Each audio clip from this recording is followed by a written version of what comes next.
Buenos días con todos. Vamos a empezar con la asistencia. José Eduardo Aquín.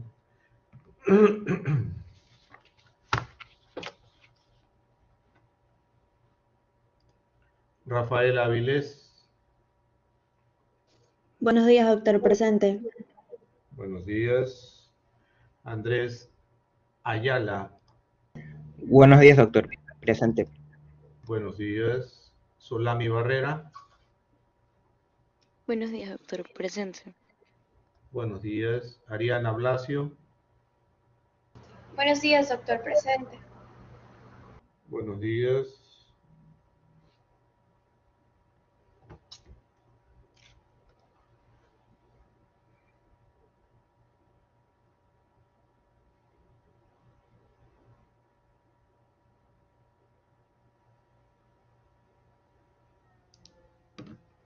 Aldo Boca.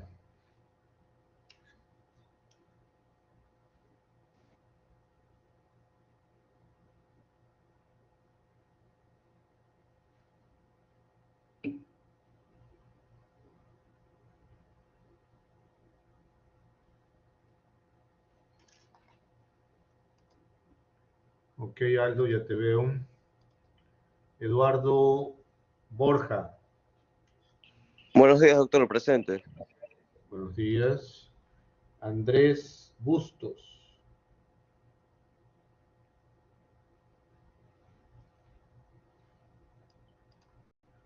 Angie Campi. Buenos días, doctor. Presente. Buenos días. Wilson Cedeño. Buenos días, doctor. Presente. Buenos días. Rubén Coello. Buenos días, doctor. Presente. Buenos días. Gabriela Conde. Presente, doctor. Buenos días. Buenos días. Pierina Córdoba. Buenos días, doctor. Presente. Buenos días. Andrés Bustos. Ok, Andrés. Yaneli Díaz. Buenos días, doctor. Presente. Buenos días. Kirsten Gubitz. Buenos días, doctor. Buenos días. Camila Holguín. Presente, doctor. Buenos días. Buenos días. Amarilis Játiva. Presente, doctor. Buenos días. Buenos días. Angeli León. Presente, doctor. Buenos días. Buenos días. Carlos Lojano. Buenos días, doctor. Presente. Buenos días. Patricio Looro. Presente, doctor. Buenos días. Buenos días. Patricio Looro, ya está. Juliana Macías. Presente. Buenos días. Buenos días. Rose Mite. Buenos días, doctor. Presente. Buenos días. Katy Monar. Buenos días, doctor. Presente. Buenos días. Kate Montes de Oca. Buenos días, doctor. Presente. Buenos días. Ariana Montalvo. Buenos días, doctor. Presente. Buenos días. Carla Morales.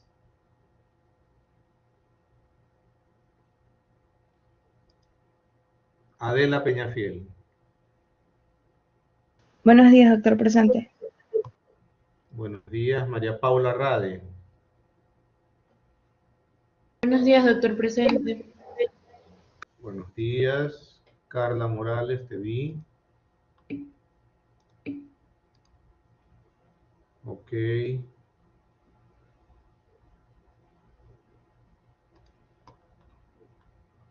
Cristina Ramón.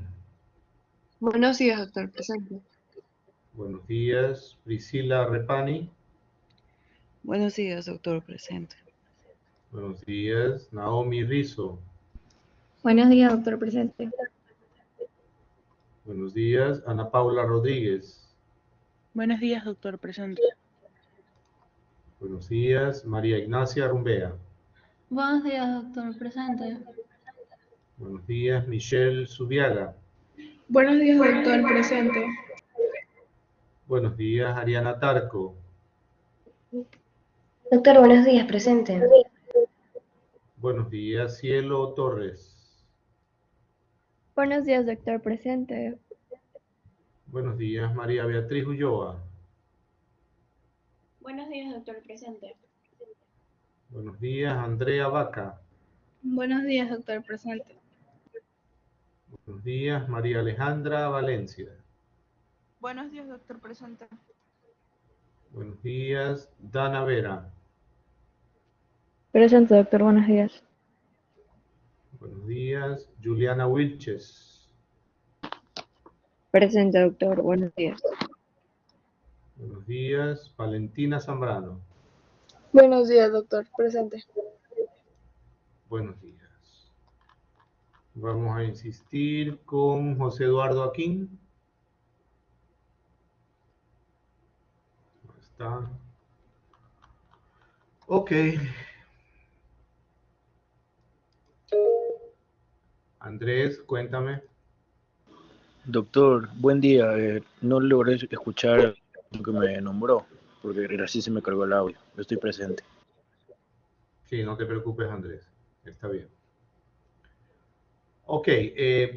Quisiera antes de empezar con la presentación indicarles que el día lunes de la próxima semana, que estamos lunes 15, vamos a tener la primera lección escrita de este parcial.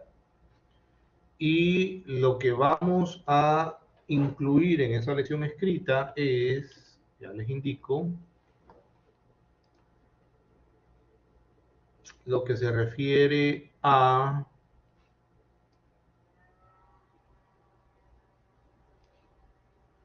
fisiopatología del sistema nervioso,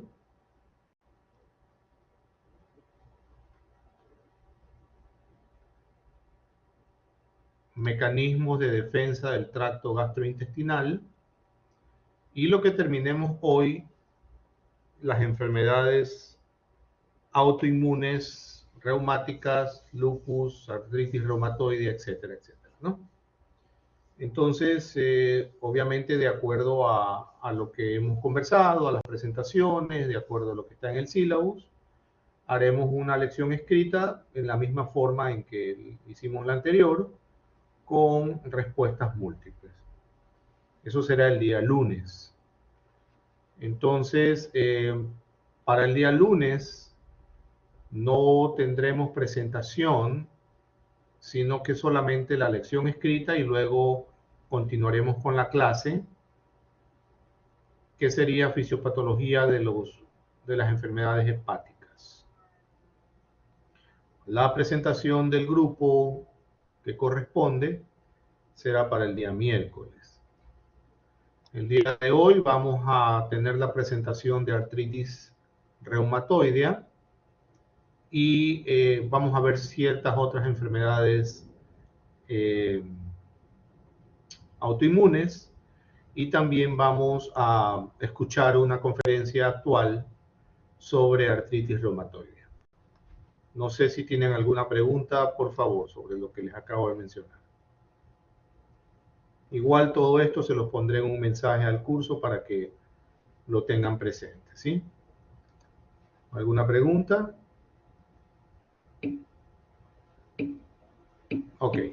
Entonces levanten la manito, por favor, aquellos que van a exponer, para comenzar con la exposición. Muy bien, muchas gracias. Ana Paula, Rafaela, Andrea y María Beatriz. Adelante, por favor. Gracias.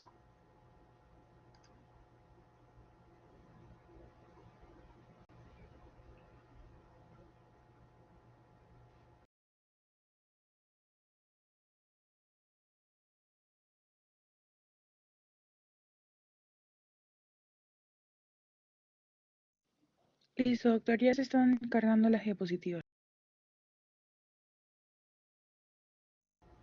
Ok, gracias.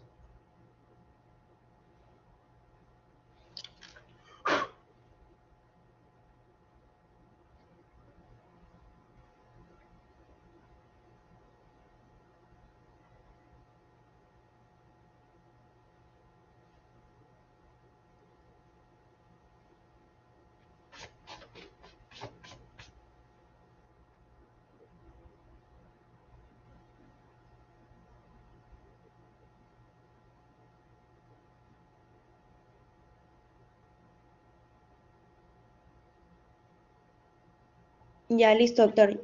Ya vamos a empezar. Sí, por favor, adelante. Ya. Bueno, buenos días. Nosotros vamos a hablar sobre la artritis reumatoide, su fisiopatología, diagnóstico, tratamiento y manifestaciones clínicas. Bueno, para empezar, la artritis reumatoide. A ver, dice Angeli que se escucha un eco. No sé si de pronto cierran el micrófono. Yo voy a cerrar el mío. Si no, cierren el micrófono las otras personas, por favor. Solo la que está exponiendo. Ya, ahí se escucha bien. Me avisan. Ya, ok. Bueno, entonces la artritis reumatoide es una enfermedad autoinmune, crónica, sistémica y de progresión lenta, que va a causar daño en las articulaciones. Se va a caracterizar por ser poliarticular, es decir, que va a afectar a varias articulaciones al mismo tiempo, simétrica de ambos lados y afecta predominantemente a las articulaciones periféricas, como las rodillas, cadera, manos, pies. Su incidencia es más frecuente en mujeres entre los 40 y 60 años y ya en edades más avanzadas la prevalencia entre hombres y mujeres es casi igual. Como causa principal no se conoce una, pero en la mayoría de los casos se la relaciona con la predisposición genética por polimorfismos en el antígeno leucocitario humano y alelos relacionados al complejo mayor de histocompatibilidad de clase 2. Y también una activación alterada de las células TSD4 en las señales intracelulares frente a respuestas inmunes. Además, se cree que la predisposición genética junto a factores ambientales como ciertos virus van a desencadenar la manifestación de esta enfermedad. Bueno, hablando sobre su fisiopatología, esta se va a caracterizar por la inflamación sinovial persistente, que esto va a llevar a la deformidad y rigidez de la articulación, y esto va a provocar también una erosión ósea. Y como consecuencia, el paciente va a presentar dolor en la articulación y una discapacidad progresiva. El signo más evidente va a ser la sinovitis, pero ya en pacientes que llevan muchos años con esta enfermedad van a presentarse manifestaciones extraarticulares, que es lo que también se conoce como las manifestaciones sistémicas. Bueno, en la imagen de la izquierda podemos ver que las interacciones entre el ambiente y la genética van a promover a la pérdida de la tolerancia hacia las autoproteínas, que contienen un residuo de citrulina. Esta respuesta se va a detectar en las células T y las células B, y esto se va a dar en tejidos linfoides secundarios y también en la médula ósea, lo que va a provocar que la localización de la inflamación esté en la articulación. Y esto aquí va a perpetuarse mediante ciclos de retroalimentación positiva y luego va a generar los trastornos sistémicos, como podemos tener enfermedades vasculares, osteoporosis, síndrome metabólicos, disfunción de las capacidades cognitivas y otros. En la imagen de la derecha ya vemos en sí la fisiopatología de la artritis reumatoide. Podemos ver en este lado, en el lado izquierdo, una articulación sana. Va a estar compuesta normalmente de dos metáfisis cubiertas por cartílago y la cavidad articular va a estar cubierta por la membrana sinovial y en el interior el líquido sinovial. La membrana sinovial va a estar compuesta de dos tipos de células, las tipo A o sinoviocitos similares a macrófagos y las tipo B o sinoviocitos similares a fibroblastos. Bueno, como habíamos dicho, la interacción entre la genética y los factores ambientales van a determinar el desarrollo de la artritis reumatoide, por lo que esta va a comenzar con la respuesta autoinmune frente a un estímulo ambiental. Bueno, en el lado derecho vamos a ver la articulación con artritis, donde vemos que la reacción se va a intensificar en la membrana sinovial y va a permitir el ingreso de leucocitos, que va a causar la inflamación en sí. Entonces el infiltrado sinovial va a contener células de la inmunidad innata y adaptativa, lo que va a provocar la invasión e inflamación de los sinoviocitos similares a fibroblastos y va a causar la hiperplasia sinovial. También se van a secretar metaloproteinasas y colagenasas que va a promover la destrucción del cartílago. Como vemos aquí, ya no va a haber cartílago y además los leucocitos y las ciertas citocinas proinflamatorias van a favorecer la maduración de los preosteoclastos en osteoclastos, y esto va a causar la erosión ósea. Además, las citocinas y factores de crecimiento también desencadenan la angiogénesis, y esto se establece en un ciclo de retroalimentación positiva que va a favorecer continuamente la infiltración de los leucocitos y la inflamación crónica.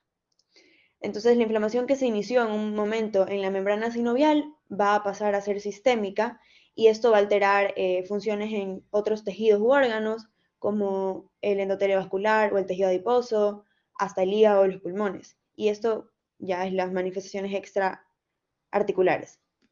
Bueno, también se ha demostrado que en ciertos pacientes va a estar positivo el factor reumatoideo, los anticuerpos antipéptido citrullinado cíclico y los anticuerpos ANA, que son los anticuerpos antinucleares. Bueno, en la parte B de la imagen, de la derecha, podemos ver que, como mencioné antes, también se relaciona la activación alterada de las células TCD4. Y estas desarrollan un papel importante en las respuestas inflamatorias, como por ejemplo la producción de autoanticuerpos por las células plasmáticas, la secreción de citocinas inflamatorias por los macrófagos y los sinoviocitos. Tenemos también la erosión ósea por los osteoclastos y la inhibición de la secreción de colágeno por los sinoviocitos. Ahora mi compañera va a continuar con las manifestaciones clínicas. De acuerdo. Buenos días con todos. Yo les voy a hablar sobre las manifestaciones clínicas de la artritis reumatoide. Bueno, para empezar, al decir que la artritis reumatoide es una enfermedad autoinmune, tenemos que tener en cuenta que la evolución va a ser de tipo variable. Sin embargo, se han descrito en varios estudios que pacientes mal controlados o con formas agresivas de la enfermedad suelen presentar aproximadamente 10 años menos de vida, acompañados de deterioro funcional y de una progresión de la enfermedad hasta llegar a la discapacidad. La mayor parte de los pacientes con artritis reumatoide van a desplegar un curso insidioso de la enfermedad. Inicialmente se van a manifestar con síntomas generales como la astenia, que es fatiga, anorexia, debilidad generalizada y síntomas musculoesqueléticos inespecíficos, hasta que luego se puede evidenciar la sinovitis. En estadios tempranos de la enfermedad es difícil establecer un diagnóstico, ya que su clínica es muy inespecífica, y conforme avanza la enfermedad van a aparecer síntomas más característicos, como la afectación poliarticular, en especial de manos, muñecas, rodillas y pies, usualmente siendo distribución simétrica en ambas articulaciones. Para hablar de manifestaciones específicas, vamos a dividirlos en dos tipos, como había mencionado mi compañera Rafaela. Vamos a tener primero la afección articular, en la cual habitualmente se van a ver comprometidas las articulaciones metacarpofalángicas y las muñecas de maneras menos frecuentes. Sin embargo, es muy común que sean afectadas. También hay pacientes en los que se ha incluso podido observar subluxación atlaxoidea, que es la desarticulación, la desarticulación de las primeras dos vértebras cervicales, C1 y C2. Su principal síntoma en afecciones articulares es manifestaciones como tumefacción y sensibilidad, que pueden no situarse específicamente en las articulaciones afectadas. Es frecuente la rigidez generalizada, sobre todo en periodos de inactividad donde no se utiliza la articulación, además de características casi invariables, que es la rigidez prolongada por más de una hora. Al principio se va a presentar el dolor y la inflamación, que van a reducir la capacidad del movimiento articular, y gradualmente van a evolucionar a deformidad, y a etapas avanzadas van a originar incapacidad. Las deformidades más características de la enfermedad van a ser la desviación radial a nivel de la muñeca, con desviación cubital de los dedos, y a menudo subluxación palmar de las falanges proximales en forma de Z, que esto de aquí. También se van a presentar hipertensión en las articulaciones interfalángicas. Las articulaciones interfalángicas se van a ver afectadas con deformidades en forma de botón, entre otros.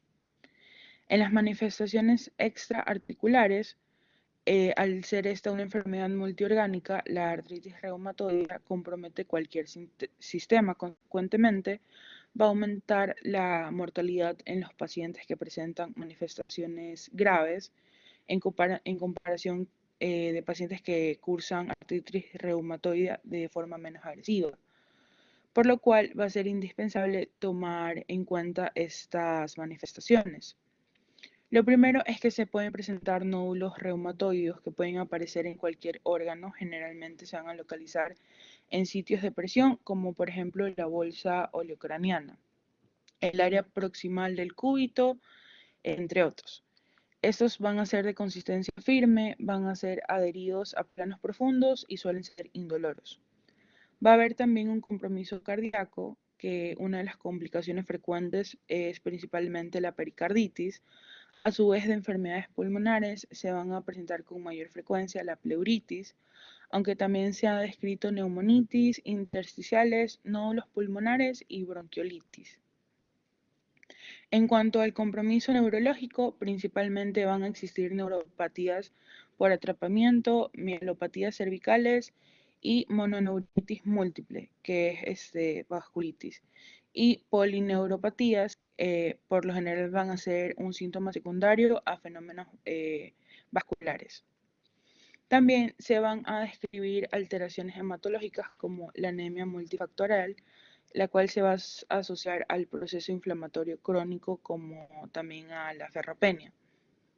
Van a haber casos de trombocitosis, que también es una manifestación muy común, a la cual se puede asociar la leucocitosis o leucopenia. Entre las manifestaciones oculares, lo más frecuente es la queratoconjuntivitis seca, lo cual va a derivar al síndrome de Sjögren, sí. Y puede presentar también espiecleritis o escleritis. Por último, vamos a tener un compromiso óseo que va a estar marcado por la osteopenia y también esta puede derivar de evolucionar a la osteoporosis, que también se puede dar por los tratamientos con corticoides para la enfermedad. En otros casos aislados se han podido describir lesiones en daños hepáticos, daño renal, amiloidosis y entre otras muchas complicaciones que se pueden manifestar. Ahora mi compañera con el diagnóstico. Para el diagnóstico de la artritis reumatoide, el médico previamente debe valorar los síntomas del paciente y hacer una exploración para revisar las articulaciones por si presentan inflamación o deterioro. Este diagnóstico se lo puede llevar a cabo mediante análisis de sangre o radiografías. En el análisis de sangre se deben considerar los siguientes parámetros: la velocidad de sedimentación glomerular, la proteína C reactiva, el factor reumatoide y los anticuerpos anti-PCC. En la velocidad de sedimentación glomerular, esto lo que va a hacer es medir la rapidez con la que los glóbulos rojos van a descender en un tubo de sangre por una hora. Cuando este es un indicador de inflamación y cuando este se eleva es por diversas causas, entre una de ellas la artritis reumatoide. En la proteína C reactiva es la detección de una proteína que se encuentra en la sangre. Esta se eleva cuando hay una inflamación por artritis reumatoide, pero también se suele elevar en casos de traumatismos, infartos u otras enfermedades reumatológicas. Por eso es importante que para realizar un diagnóstico de artritis reumatoide se lo complemente con radiografías. Luego tenemos el factor reumatoide, que es un autoanticuerpo que es producido por las células B y se va a dirigir contra el propio organismo. En el 80% de los casos que son positivos en sangre del factor reumatoide, los pacientes presentan artritis reumatoide y son considerados pacientes seropositivos. Caso contrario, son considerados pacientes seronegativos. Por último, tenemos los anticuerpos anti-PCC, que es la detección de anticuerpos que van contra el péptido cíclico citrullinado y es una prueba considerada como la más específica. En la radiografía, como podemos observar, va a haber dislocación de los dedos, otros hallazgos radiológicos van a ser afectación multicomportamental, estrechamiento del espacio articular, osteoporosis periarticular, erosiones centrales o marginales. También vamos a tener presencia de esclerosis subcondral y osteofitos. Y mi compañera va a continuar con el tratamiento.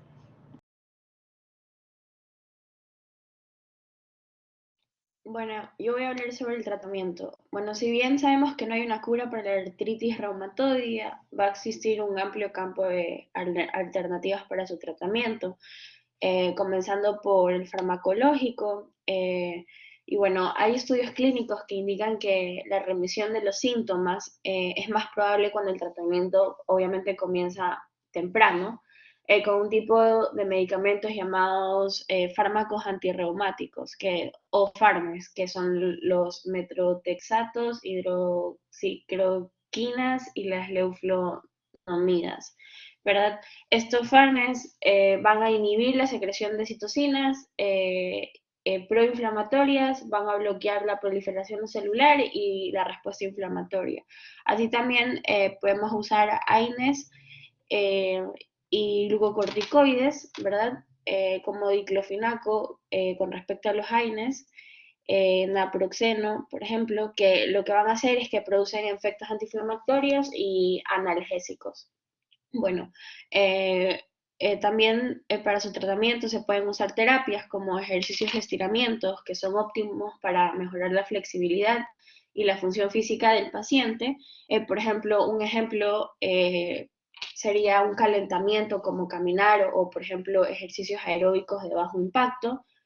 También tenemos lo que es la fisioterapia y este tratamiento se basa en los siguientes objetivos, que son la prevención de la inflamación y el dolor y la corrección de la deformidad de las articulaciones, ¿no?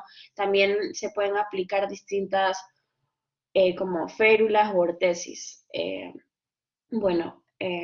También tenemos procedimientos médicos para su tratamiento, como la artocentesis, que es una indicación ya de urgencia que permite la evacuación la evacuación repetida de líquido acumulado con el lavado de la articulación también, pudiendo asociarse a la administración de antibióticos también localmente. Y bueno, esto suele ser un complemento del tratamiento sistémico con antibióticos. Y también tenemos procedimientos quirúrgicos, como la artroplasia, que es una cirugía para reparar o también reemplazar una articulación enferma. En el caso de la artritis reumatoidea, se realiza para restablecer el funcionamiento de una articulación o para poder corregir alguna deformación que haya tenido esta por la enfermedad.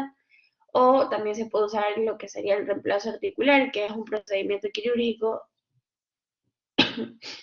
diseñado para reemplazar el cartílago dañado y cualquier pérdida como que asociada a la estructura del hueso. El procedimiento es una reconstrucción de la articulación dañada y cuenta con los músculos y ligamentos del paciente para que le den el soporte y la función necesaria.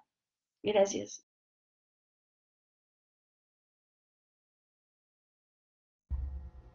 Bueno, muchísimas gracias. Excelente presentación como siempre.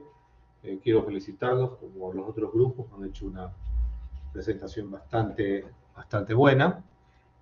Ahora voy a pedirle que 4 personas, como siempre, hagan unas preguntas, 4 preguntas o comentarios. Para el efecto, yo voy a mencionar 4 nombres aleatorios. Cuando usted escuche su nombre, enciende su cámara, hace la pregunta y la persona del grupo que se siente lista para contestarla, levante su mano, prende su cámara y la responde, ¿no? Entonces vamos a empezar con Camila Holguín, por favor, la primera pregunta. Sí, doctor, ya prendo mi cámara un ratito.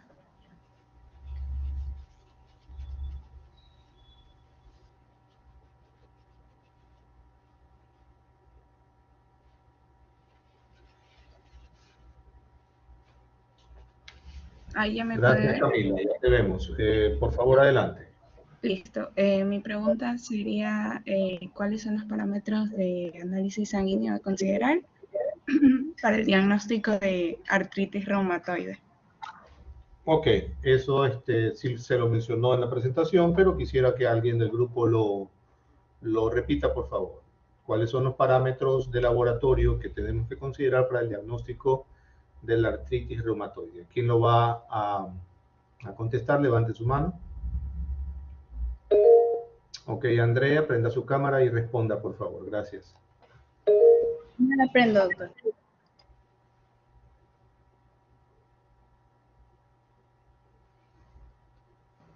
Sí, como mencionamos, los parámetros son la velocidad de sedimentación glomerular, la proteína C reactiva, el factor reumatoideo y los anticuerpos anti-PCC. Ok, son parámetros que se van a pedir en laboratorio y que evidentemente van a estar anormales y que nos va a permitir hacer un diagnóstico de artritis reumatoide. Vámonos con otra pregunta, por favor, no sé, Pierina, si estás conectada, enciende tu cámara y haz la pregunta, por favor. Pierina Córdoba. Sí, ¿me ve? Sí, adelante, por favor. Ya, yo quería preguntar, diagnóstico, dijeron que había una prueba que se llama de anticuerpos anti-PCC, era la más específica. Quiero saber por qué es la prueba más específica. ¿Quiere saber por qué es? Se entrecortó. ¿Quiere saber por qué es? O sea, ¿por qué es la más específica? Ah, ok. ¿Por qué los anticuerpos anti-PCC son la prueba, es la prueba más específica? ¿Quién va a responder?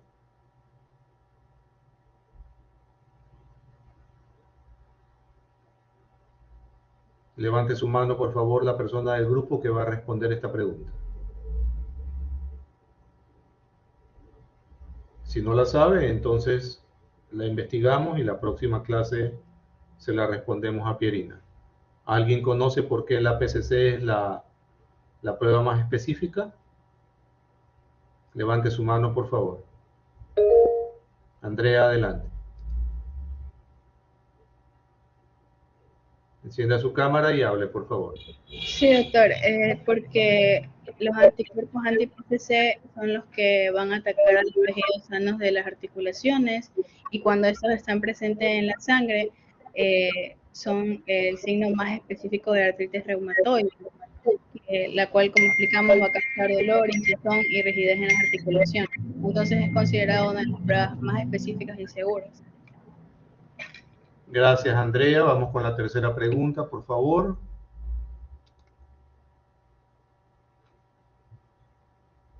Andrés Bustos, ¿estás o no conectado? Parece que no está.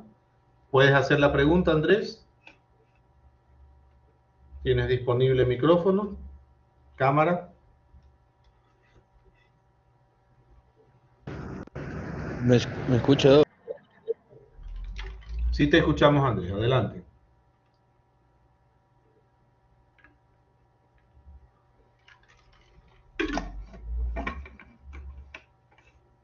¿Tienes disponible cámara y micrófono?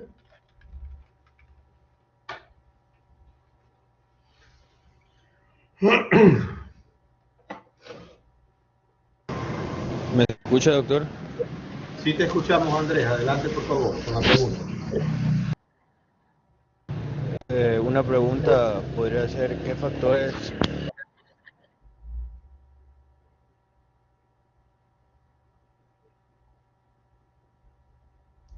Bueno, parece que tiene problemas Andrés de conexión, no lo vamos a mortificar. Ariana, por favor, ¿puedes ayudarlo a Andrés? ¿Puedes hacer la pregunta tú? No te preocupes, Andrés, vamos a cambiar de estudiante. Tranquilo, hasta que puedas manejar bien tu conexión. Ariana, por favor. Ariana. Gracias, doctor. Listo, doctor. Ya prendo Encienda la su cámara y haga la pregunta. Ariana Blasio.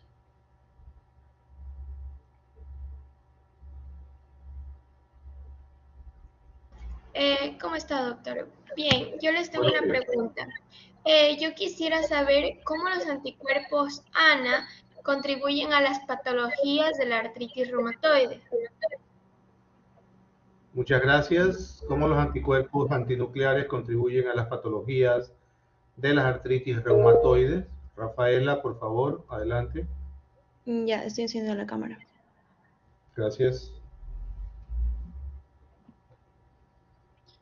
Ya, bueno, los anticuerpos ANA atacan al núcleo de las células sanas. Entonces, como es un trastorno autoinmune, estos anticuerpos se van a producir en la sangre y esto va a provocar en las articulaciones el dolor y también el infiltrado inflamatorio. Entonces, dolor, inflamación, y como es un ciclo vicioso, ya pues se va a seguir inflamando la articulación y provoca la artritis reumatoide. Ok, muchísimas gracias. Vámonos con la última pregunta, por favor. Naomi Rizzo, si puedes encender tu cámara y hacer la última pregunta al grupo con respecto a la presentación que tuvo. Naomi, ¿estás disponible? Naomi Rizzo, ¿estás aquí? Sí, doctor, yo enciendo mi cámara. Gracias. Ya, listo. Adelante con la pregunta, por favor. ¿Cuáles Enciende son tu los cámara y parámetros graba. para... Ya, sigue ¿me ve? No, ahorita sí. Gracias, Naomi. Adelante, por Ya, favor.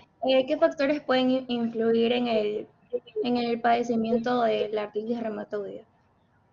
Muchísimas gracias. ¿Estás refiriéndote a factores genéticos, ambientales o qué tipo de factores? O sea, ¿O en general? En general. Ok. Ana Paula, por favor. Gracias, Naomi. Ana Paula, adelante. Listo, doctor, ya enciendo la cámara.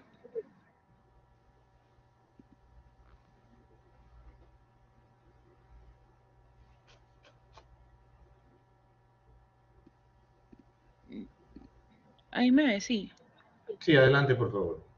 Bueno, dentro de los factores que tenemos que pueden influir para la formación, para el padecimiento de la artritis reumatoide, vamos a tener diversas infecciones, vamos a tener problemas genéticos, cambios hormonales o abuso del uso de las articulaciones. Esos son los principales factores que pueden influir. Ok, válido. Muchísimas gracias. Excelente presentación. Vámonos entonces ahora a unas cuantas reafirmaciones de conceptos y quiero que el resto que queda de la hora escuchen una conferencia muy interesante acerca de la artritis reumatoidea. Quiero que le presten mucha atención a esta conferencia y tomen nota de la misma, igual quedará grabada, para que podamos tomar conceptos de allí que puedan ser en algún momento incluidos en la lección, ¿no? y en el examen. Entonces compartiré con ustedes una parte primero de lo que es autoinmunidad, como estábamos viendo ayer. Ya se ha hablado bastante de la fisiopatología de la artritis reumatoidea como una reacción inflamatoria inespecífica, generalmente desencadenada por un estímulo desconocido y que se manifiesta en el paciente como una inflamación autoinmune de origen sinovial. Generalmente estos procesos inflamatorios son producidos por infiltración de células inflamatorias en todos estos tejidos, principalmente células T y macrófagos, que afectan evidentemente la membrana sinovial, especialmente en su parte íntima a nivel microvascular. Generalmente esto produce procesos inflamatorios, lesiones de las células que componen estos tejidos. Aparte de eso, también este proceso inflamatorio se puede extender hacia los cartílagos o tejidos subyacentes o adyacentes, e inclusive hasta el hueso, ocasionando evidentemente el problema de movilidad y el problema articular que ya conocemos. Solamente como una reafirmación de conceptos, el mecanismo exacto que produce la destrucción ósea, la destrucción del cartílago No se conoce realmente exactamente cómo así se activan todos estas sustancias inflamatorias que agreden y lesionan, pero se piensa que el líquido sinovial puede contener ciertas sustancias o ciertas enzimas que son capaces en algún momento dado de degradar el cartílago. Y también se piensa que la mayor parte de la destrucción de este cartílago se produce junto con la membrana sinovial inflamada que está adyacente al mismo, formándose un tejido de granulación sinovial. Este tejido se extendería a lo largo de todo el cartílago para cubrirlo y evidentemente trastornar todo lo que es el proceso de movilidad del paciente. Se piensa también que la mayoría de los pacientes que tienen un factor reumatoide positivo están dentro de este grupo de pacientes con artritis reumatoidea, y estamos hablando pues entonces de un factor que es un anticuerpo dirigido contra la inmunoglobulina G. Aparte de esto, hay varios mecanismos que contribuyen al proceso inflamatorio que estamos hablando, tanto a nivel de la membrana sinovial como de los cartílagos y de las estructuras óseas. Esto se piensa que, como ya bien lo dijeron, se produce por la activación de ciertas células y desarrollo de anticuerpos que activan la producción de macrófagos, creación de redes de citocinas proinflamatorias y evidentemente terminan con una destrucción ósea. Entonces, lo que pasa intrínsecamente dentro de la articulación y que produce todos estos daños, podría explicarnos y podría darnos luces para cómo poder ensayar o cómo poder pensar en un tratamiento dirigido específicamente contra estas células endoteliales que proliferan y producen daño a nivel de cartílagos, tejido sinovial y a nivel óseo, ¿no? Vamos a pasar a otro tipo de enfermedad muy rápidamente, que es la esclerosis múltiple, definida como una enfermedad progresiva que se presenta con aparición de lesiones inflamatorias o placas en una sustancia del cerebro conocido como sustancia blanca cerebral. Lo más llamativo en todo este proceso es la pérdida de mielina o la desmielinización de estos tejidos, con una preservación de los axones en su fase precoz, es decir, cuando recién se presenta la enfermedad, no hay un daño de estos tejidos, sino en sus fases finales se verán bastante afectados. Dentro de todo este proceso, podemos pensar que quizás cuando comienza todo esto no hay una sintomatología o signos que nos puedan indicar que se está presentando la enfermedad, y generalmente tiene un periodo de latencia, según algunas publicaciones, entre 10 a 20 años, que se activarían en algún momento por un factor desconocido todavía, sistémico o local. Esta activación de todo este proceso de daño y desmielinización originaría una reacción autoinmune que va a desencadenar la reacción inflamatoria de la que estamos hablando. Nuevamente no está clara la naturaleza de este factor, aunque están en algún momento pensando en asociarla a ciertas enfermedades virales y autoinmunes que serían las que producirían las placas que estamos hablando. Dentro de todo este proceso es una patología órgano específica, en donde son las células del sistema nervioso las que están afectadas. Dentro del proceso de patogenia existen un gen que podría ser el factor desencadenante de este proceso en estas personas.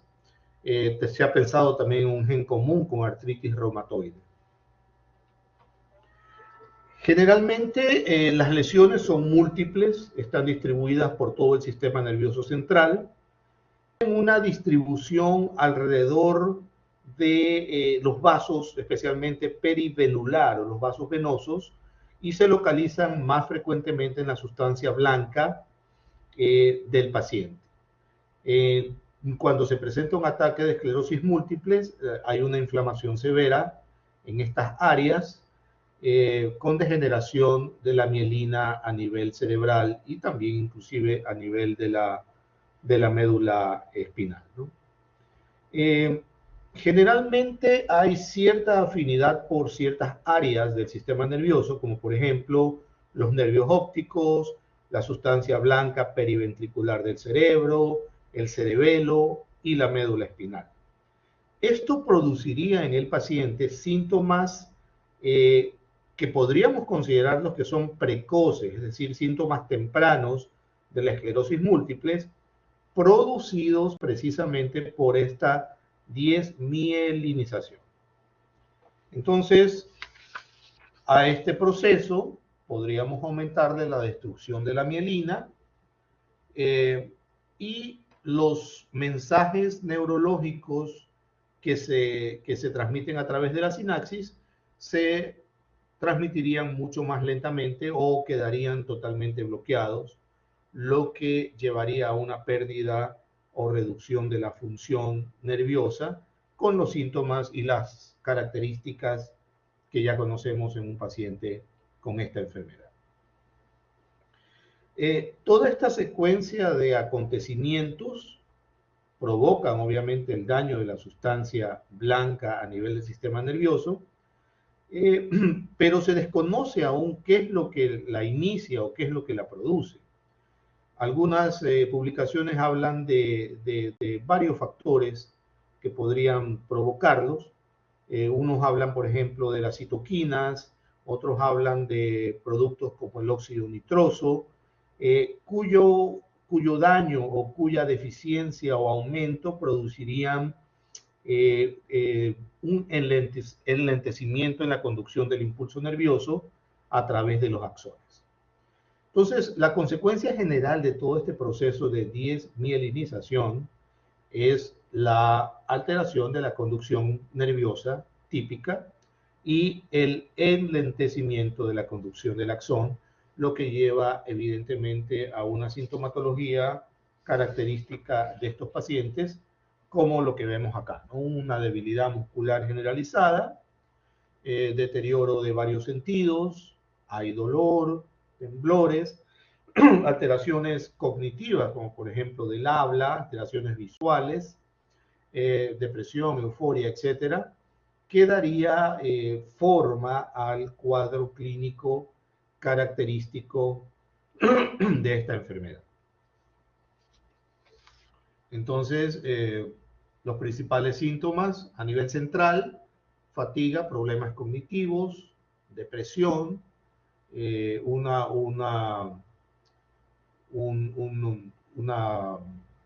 conducta inestable en lo que se refiere al modo de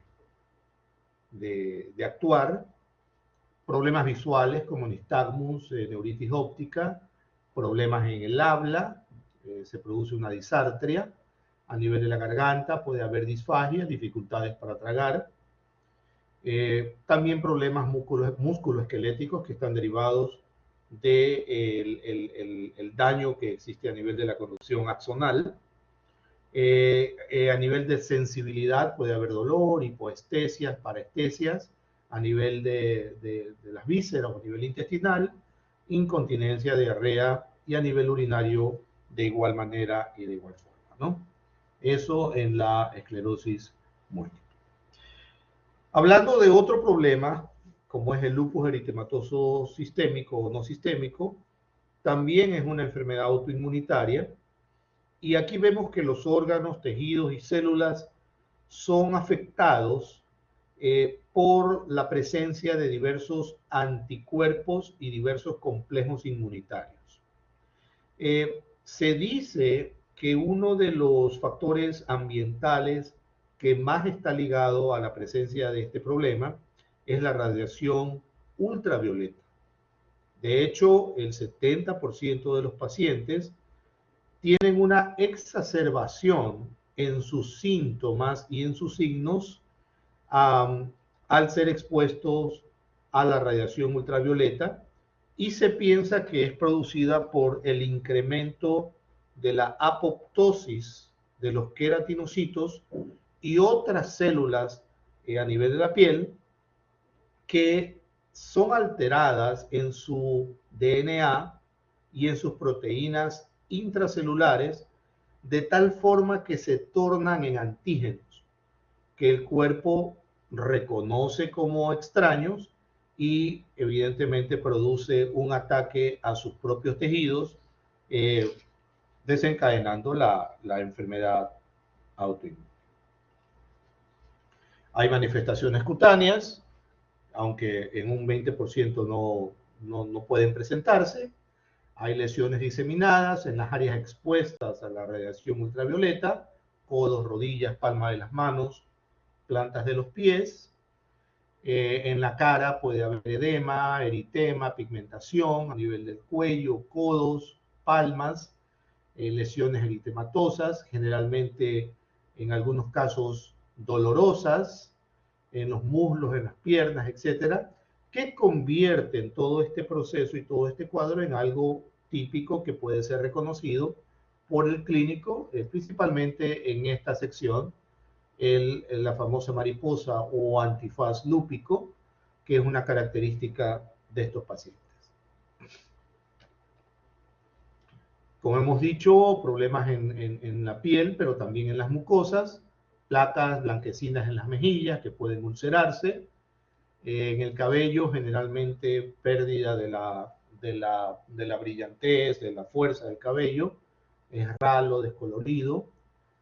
No hay alopecia, como en otras enfermedades endócrinas, por ejemplo.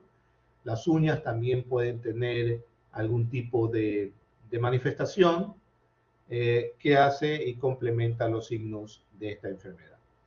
En el aspecto general, en el paciente puede presentarse hasta en el 90%, febrículas, fiebres de hasta 40 grados, puede haber otros síntomas generales o sistémicos como de astenia, sudoración, un paciente enlentecido en sus movimientos por la dinamia, y síntomas articulares que sí se presentan hasta en el 95%, en donde podría confundirse en algún momento con artritis reumatoide o con un reumatismo poliarticular, y sin embargo siendo un lupus eritematoso. A nivel muscular, cardiovascular, pulmón, también hay un porcentaje bastante importante en donde se pueden presentar mialgias, pericarditis, dolor precordial, frote pericárdico y una neumonitis que en algún momento puede no presentar signos y síntomas, pero que puede agravarse con una pleuritis o derrame pleural, produciendo evidentemente dolor y disnea. A nivel digestivo, renal, se presenta en un porcentaje entre el 25 y el 75%. Son bastante inespecíficos, pueden confundirse con otro tipo de enfermedades a nivel digestivo. A nivel renal, generalmente estamos hablando ya de un pronóstico muy reservado, porque cuando ya se presentan los síntomas renales son irreversibles. Entonces hablamos ya de una nefropatía lúpica con una glomerulonefritis que puede estar acompañada de un síndrome nefrótico, una hipertensión, un edema, una anasarca, y estamos hablando ya de un paciente pues, que tiene unos estadios bastante avanzados en su enfermedad. Vamos a pasar rápidamente todo esto, lesiones oculares, etcétera, porque quiero que veamos en lo que resta de tiempo enfermedades reumáticas comunes en siglo XXI. Igual esto queda grabado y lo voy a subir también en la plataforma para que ustedes puedan después revisar. Veamos con atención, por favor. Las partes rápidas las pasamos.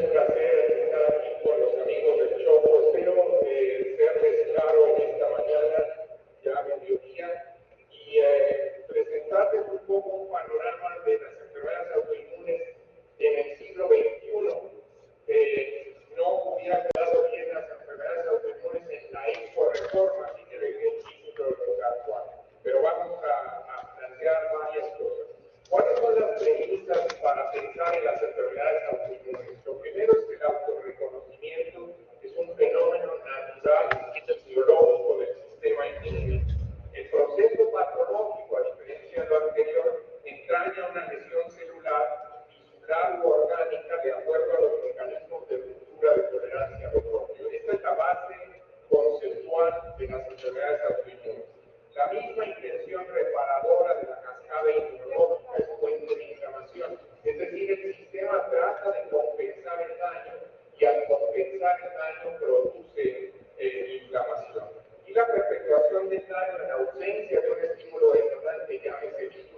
razón de esto es porque las enfermedades son entidades específicas que se caracterizan por daño orgánico, sistémico o molecular. Los padecimientos a cambio de esto son situaciones, digamos, diversas que afectan al individuo en su integridad y se definen por ciertos trastornos de la función que lo incapacitan. En suma, los pacientes no están plagados por una enfermedad continua, sino por las dificultades que se acumulan como el peso de la cronicidad, que es lo que les quiero afirmar en esto. Entrando a nuestro tema, el modelo clásico de enfermedad autoinmune es un modelo en el cual las células participantes del sistema inmunológico rompen la tolerancia al propio, causan un mecanismo de activación celular que puede ir en un sentido o en otro y romper realmente la integridad de la inmunidad adquirida humana. En una diapositiva muy rápida, uno concibe por lo menos dos mecanismos de tolerancia: lo central, que depende del timo básicamente, y la periférica, que depende de las células en la edad adulta, y esto dispara los mecanismos de memoria o de respuesta autoinmune. Lo básico es conceptual que hay una célula T reguladora, una célula B efectora, y que la célula T hace un contacto directo a través de ligandos específicos, y esto derrama la producción de autoanticuerpos a partir de la presencia de ciertas citocinas. Si ustedes lo conciben desde aquí, uno podría modificar el comportamiento de la enfermedad autoinmune en la medida que modifique las citocinas o en la medida que disminuya la actividad de la célula efectora. Ese es el principio fundamental del tratamiento de las enfermedades autoinmunes. Y gradualmente hemos ido identificando ciertas citocinas en particular que pueden activar diversas series de mecanismos, fibroblastos, células endoteliales, osteoblastos, y dar como resultado de ello diversas manifestaciones, entre las que se encuentran desde luego la artritis, la esclerosis múltiple o la psoriasis.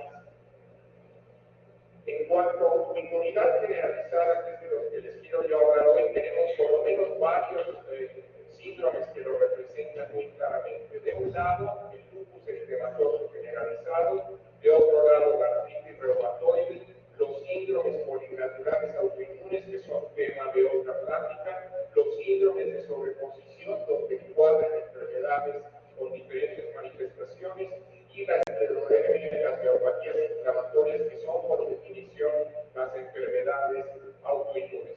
Les voy a hablar un poco entonces de la artritis reumatoide. Es un padecimiento progresivo e incapacitante.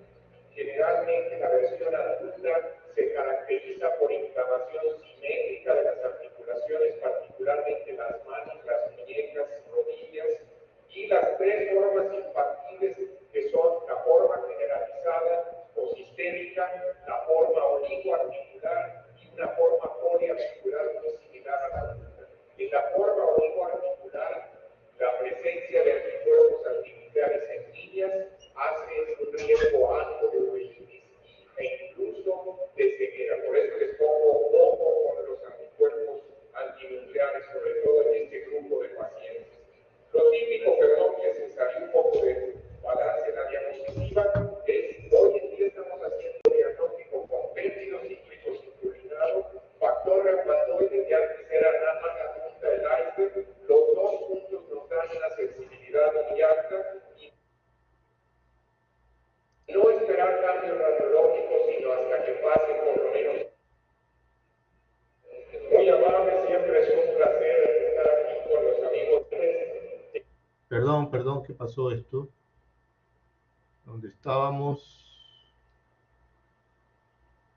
Hoy en día estamos haciendo diagnóstico con péptido cíclico citrullinado. Estamos hablando son enfermedades poligénicas o multigénicas. Apenas ven una lista y ni siquiera es exhaustiva de todos los genes que están involucrados en el mecanismo operativo de la artritis reumatoide. Quizás lo fundamental sigue siendo considerar el HARD-BRD1, que es fundamentalmente lo que se ve en el 60 o 61% de los pacientes, pero sí hay una serie de marcadores diversos, como ven ahí, de activación celular, que son genes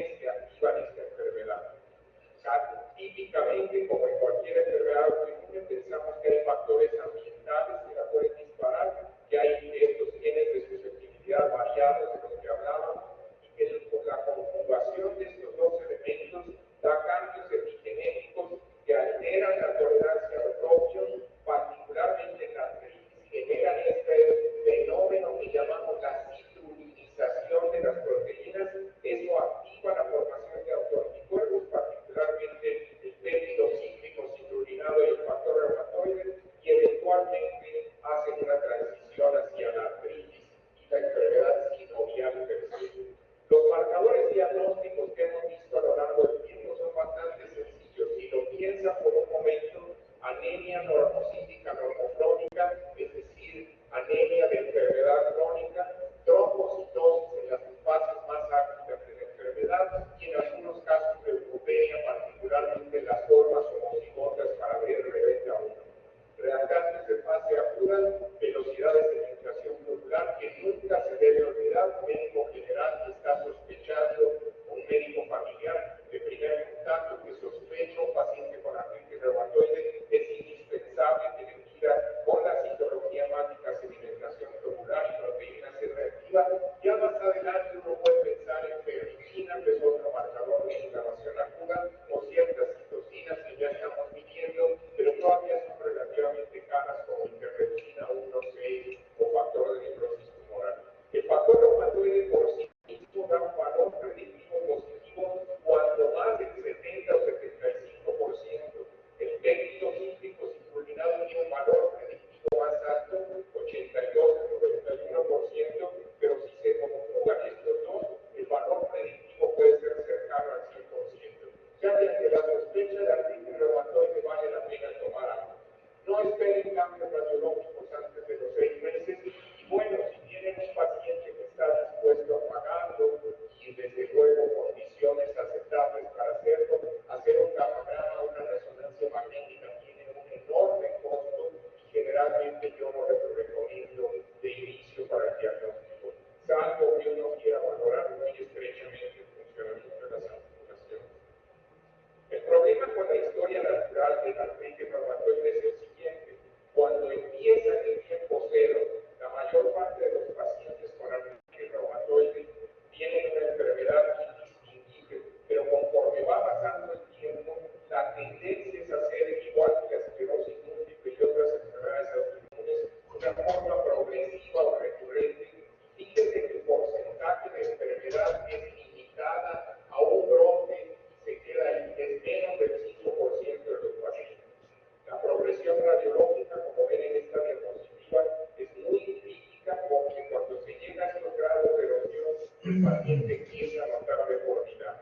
En general, antes de la época de la cortisona en 1942, como ves esta diapositiva, utilizábamos todo este rango de enfermedades. Nuestros ancestros usaban salicilatos, inyecciones de anestesia local, transfusiones, porque se pensaba que la anemia podía ser parte de una enfermedad, psicoterapia, y de valor muy cuestionable. Como ven ustedes, hay una lista de cosas entre los cuales en países del tercer mundo todavía seguimos usando estas tonterías de las venenos de abejas y inyecciones de diferentes cosas.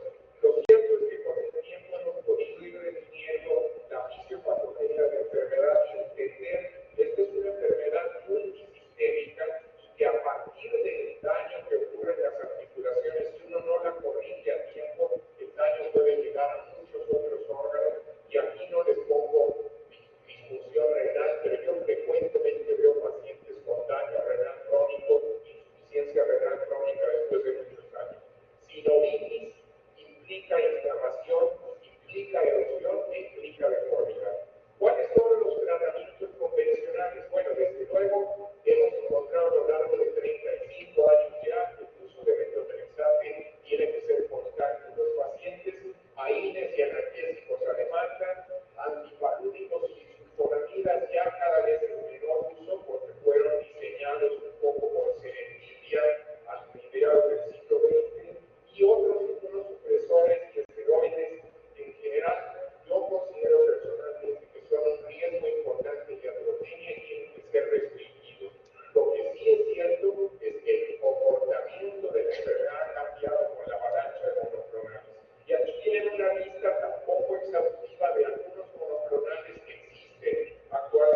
fármacos a la medida del daño, no hay anabólicos ni dosis arbitrarias, aspirina dosis bajas, y si el paciente lo único que tiene es dolor articular, un poquito de manifestaciones, uno puede arrancar con indometacina, diclofenaco, ibuprofeno, y todavía no saltar los esteroides hasta que no tenga un diagnóstico preciso. Hombre, si el paciente viene o la paciente con una artritis agresiva, con la piel muy quemada, un paso adelante, un poquito de esteroides no le va a hacer daño. Usamos esteroides por vía oral de hidroxicloroquina, no cloroquina, acuérdense de mí, el Seguro Social y el ISSSTE siguen usando cloroquina, es 10 veces más tóxica que la hidroxicloroquina. La hidroxicloroquina en el mercado es el plaquenil, no es comercial, es 10 veces menos tóxica que la aracena, y esta es la vía eficaz. Inmunosupresores, bueno, tenemos anticuerpos monoclonales ahora, diclofenolatos, y seguimos usando los inmunosupresores tradicionales, la satioprina y la ciclofosfamida. Y reservar lo que se llaman los pulsos o bonos de metilprednisolona para casos como el que comenté, hemorragia pulmonar, daño por nilopatía, glomerulonefritis aguda. Los errores de tratamiento pesan mucho en el pronóstico. El empleo de los inmunosupresores tradicionales debe individualizarse en la paciente con una artritis agresiva, con la. Bueno, vamos a dejar el resto, lo voy a colgar en la plataforma para que cuando ustedes tengan tiempo y puedan, lo puedan chequear. Pero me parece que son ideas bastante interesantes las que hemos compartido. Así que, bueno, insisto entonces, ¿no? Para la próxima clase tenemos una lección escrita. Va a incluirse sistema nervioso, va a incluirse inmunidad del sistema digestivo, va a incluirse enfermedades autoinmunes. El estilo de la lección, igual que la vez pasada. Y luego seguiremos con el siguiente tema va a ser 30 minutos de lección y el resto, pues, el siguiente tema de la clase. Esto es para el día lunes. Para el día miércoles tendremos ya la presentación del próximo grupo, ya les diré el tema en su momento, ¿no? No sé si hay alguna pregunta por parte de ustedes, por favor.